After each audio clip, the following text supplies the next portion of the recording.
Malaysia's biggest city, Kuala Lumpur, have been broken up by riot police. Thousands of people have converged on the city centre to call for equal rights for ethnic Indians, but police fired rounds of tear gas and used water cannon to quell the demonstrations, which lasted for several hours.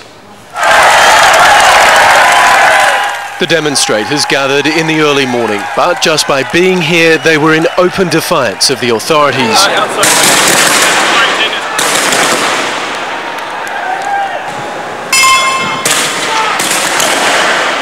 Restraining orders had been issued to deter anyone from turning up.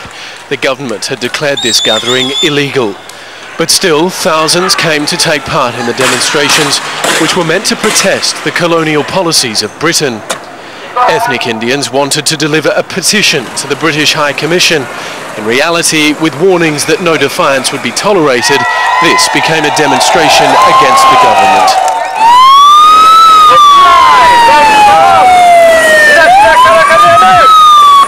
Roadblocks were set up to prevent anyone from marching towards the British diplomatic mission. The government's sensitive to popular protests. Just 2 weeks ago, tens of thousands had gathered in Kuala Lumpur to call for open elections. Although Sunday's demonstrations weren't as big, any defiance in this country is significant.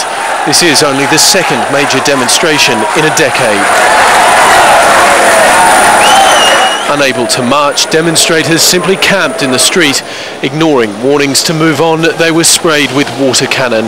This time it contained chemicals that stings the eyes and skin. Individuals were targeted for arrest.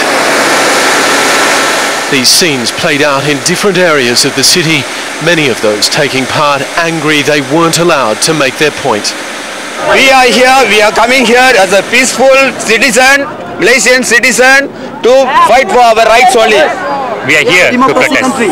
This is the democratic country. So in that instance, that's why we are here. As the crowd was dispersed with tear gas, protesters threw the canisters back at police officers, forcing them to withdraw. Under the shadow of the Petronas Twin Towers, the symbol of modern Malaysia, thousands more were dispersed, the stinging tear gas leaving them no option but to move on. Indians are the third largest ethnic group here. Since independence half a century ago, authorities have worked hard to keep the peace between divergent races. Sunday's demonstrations show that peace sometimes has to be imposed. Well, joining us now for some reaction on the phone from the Malaysian state of Pahang is SK Devamani. He's a member of Parliament for the Malaysian Indian Congress, which I should point out is part of the ruling Barisan Nasional coalition government. So can I just ask you to begin with, why is it appropriate for the police to be using tear gas and liquid chemicals to disperse a peaceful crowd? Hello? Yes, so I'm just asking you why it's appropriate to use force. Hello? Hello? So I'm asking you, why is it appropriate for the police to be using tear gas and spraying liquid chemicals to disperse a peaceful crowd? First of all, this country, Malaysia, has been independent for 50 years. And peace has been the order of the day. And we have brought tremendous development to this nation. And I must tell you that if this gathering has been orchestrated by people who are not responsible, then it's no good for nation building. 50 years but of so the protest was proceeding peacefully. You'd said that it was illegal, but for all intents and purposes it was a peaceful protest. So why react with force? So probably the last protest also was reacted in the same manner. The crowd was probably not was also unprecedented. And I am not there to see how the police is actually handling this situation. But I must tell you that in Malaysia, we don't have the culture of protest this way. We are a democratic country.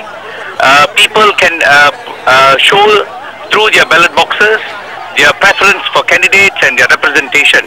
Why then, if there is a democratic process in place, do you not allow protests to take place? These people had requested a permit and you turned it down. Why is that necessary?